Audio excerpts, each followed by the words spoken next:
Pada contoh 12 ini kita akan mempelajari masih topik rangkaian jembatan Wheatstone. Sumbernya itu di 16 paket saat-saat jelang ujian nasional 2016. Ya, tryout pemantapan paket 3 nomor 31. Dan soal ini diambil dari soal SBMPTN yang baru saja keluar 2015 kode 501. Ya. Sebuah rangkaian listrik diperlihatkan pada gambar. Jadi gambar ini diketahui. Agar tidak ada kuat arus yang mengalir melalui hambatan 5 ohm. Jadi perhatikan, tidak ada kuat arus yang mengalir pada hambatan 5 ohm. Jadi maksudnya agar arus pada 5 ohm ini 0. Ya. Jadi supaya arus di sini itu 0. Ya toh? Maka hambatan X yang harus dipasang berapa ohm? Jadi X ini berapa? Itu pertanyaannya. Berapa ohm ini X-nya? Nah, kalau Anda sudah biasa dengan rangkaian jembatan, ini kelihatannya seperti bentuk jembatan ya. Mudah-mudahan ini sebagai jembatannya. Gitu. Dan Anda tidak bisa pecahkan soal ini dengan seri paralel. Tetapi dengan cara jembatan Wheatstone. Pertama apa yang kita lakukan? Kita kasih nama, ya. Jadi kita kasih nama titik-titik sudut ini. Ya. Titik-titik sudut ini. Dan ingat nama itu sama kalau dia hanya dibuka dengan kawat. Jadi seperti ini. Nah, ini dibuka dengan kawat. Artinya potensial ini dengan potensial ini sama. Dengan potensial ini juga sama. Jadi kita kasih nama huruf yang sama saja. Kalau ini A, ini juga A. Yang bawah, titik ini dengan titik ini tidak ada hambatan, jadi potensialnya sama. Titik ini dengan titik ini juga tidak ada hambatan, potensialnya sama. Kita kasih nama B, B, B. Sudah, berarti tinggal 2 titik yang belum, titik ini dan titik ini. Ya udah kasih nama urut aja. Ini C, ini D. Nah, kalau Anda lihat namanya ABCD. ABCD itu kan segi 4, ya toh? Kalau kita lihat kan ini namanya ABCD. Artinya segi 4, ya toh? Artinya segi 4. Jadi kalau segi 4 ada kemungkinan itu adalah rangkaian jembatan. Ya, kemudian apakah jembatan Wheatstone, kita periksa syaratnya. Oke, kita lihat dulu. Ya, kalau kita tempatkan seperti ini. Ya, ABCD. Kemudian antara C dan D dipasang. Ya, kalau kita lihat tadi di sini antara C dan D dipasang baterai 4 volt. Jadi ini dipasang antara C dan D. Ya, di sini ya, antara C dan D 4 volt. Ya, mari kita lihat apa yang terpasang pada AC, apa yang terpasang pada BC, apa yang terpasang pada BD, dan apa yang terpasang pada AD. Ya, kita lihat aja. Di AC yang terpasang adalah X. Ya, di sini Anda lihat yang terpasang adalah X. Jadi di AC itu yang terpasang adalah X. Di BC, BC, nih, yang terpasang adalah 1 ohm. BC yang terpasang adalah 1 ohm. BD, BD yang terpasang adalah 3 ohm. Ya. 3 ohm. AD, AD, AD yang terpasang adalah 6 ohm.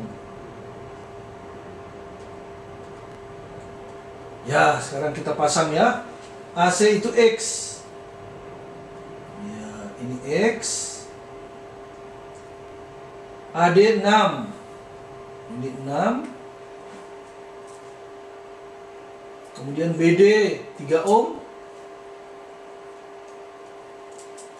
BC 1 ohm. Nah, sekarang jembatannya ada di AB. Coba kita lihat. AB, apa yang terpasang di AB? AB. Nah, ini. Yang terpasang di AB adalah 5 ohm. Ya, yang terpasang di AB ini adalah 5 ohm dan arusnya harus 0. Nah, karena arusnya harus 0, berarti ini adalah jembatan Wheatstone. Ya, karena arus pada jembatan 0, maka ini adalah jembatan Wheatstone. Dan ini jembatan Wheatstone tentu harus dipenuhi antara yang saling berhadapan. Jadi X berhadapan dengan 3. Ya, kalau kita kalikan sisi-sisi, hambatan pada sisi-sisi yang berhadapan, X dengan 3 ini 1 dan 6. Ya. 1 dan 6. 1 dan 6. Ini dengan ini 1 dan 6.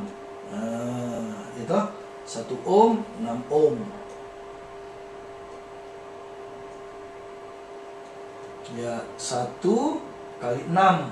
Dengan demikian X-nya ketemu 2 ohm. Ya, mudah saja itu analisa jembatan Redstone. Jadi supaya arus pada AD itu 0, maka X-nya harus bernilai 2 ohm. Ya, X yang ditanya sini supaya arus di sini 0 adalah 2 ohm. Jadi jawaban B. Ya, jadi perlu kita ingatkan sekarang bahwa soal-soal SBMPTN itu sekarang sudah berdasarkan soal konsep.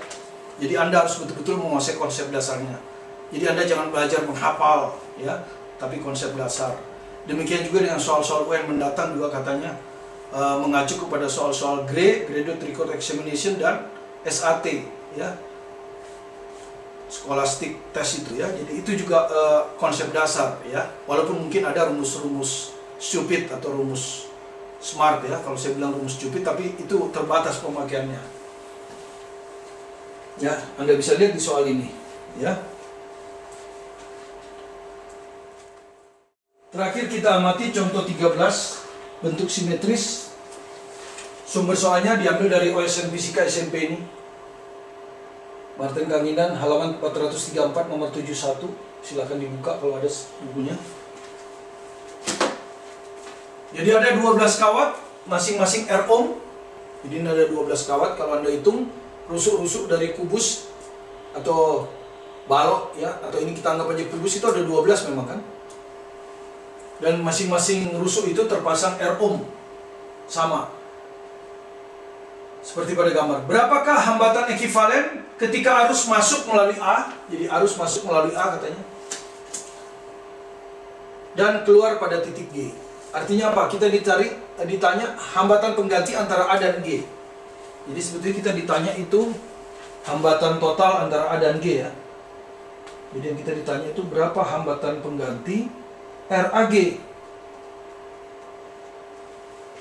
Nah, di sini kita akan menggunakan bentuk simetris dengan menggunakan hukum Kirchhoff. Ya, jadi kita lihatin perjalanan arusnya. Ya, kalau kita saksikan perjalanan arusnya dari A ke G. Ya. Sekarang perhatikan A dulu. Ketika arus masuk ke A, maka dia akan terbagi 3. Yang satu menuju D, ya. Jadi perhatikan dari A akan terbagi 3. Satu menuju D, satu menuju B, ya, yang ini, satu lagi menuju E, seperti ini. Ya. Nah, kalau Anda perhatikan semua hambatannya sama R. Ini kan hambatannya R, ini hambatannya juga R, ini hambatannya juga R, sama. Itu kita anggap simetris. Jadi dengan demikian arus terbagi sama. Kalau ini arus I dibagi 3, maka arus yang ke sini nanti I per 3, ya kan? I per 3. Arus yang ke sini juga I per 3. Arus yang ke sini juga I per 3. Jadi arus I dibagi 3. Masing-masing I per 3. Seperti itu. Nah, sekarang coba kita amati arus yang keluar di titik G. Ya, arus yang keluar ini. Nah, ini kan titik cabang G ini menerima arus dari H. Jadi kalau kita perhatikan dari H, kemudian dari F, dan dari C, ya, dia akan kumpul ke sini. Nah, akan kumpul ke G dan arusnya I. Jadi tampak juga arus keluar I masuknya juga 3, dan hambatan dinilainya masing-masing sama. Ini juga R, ini juga R, ini juga R. Artinya apa? Arus yang masuk ini dari C ke G ini I per 3. Arus ini juga I per 3. Arus ini juga I per 3. Ya, jadi arus ini I per 3.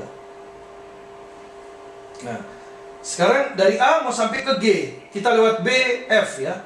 Jadi A, B, F, G. Jadi kita mau lewat A, B, F, G. A ke B sudah tahu kita arusnya I per 3.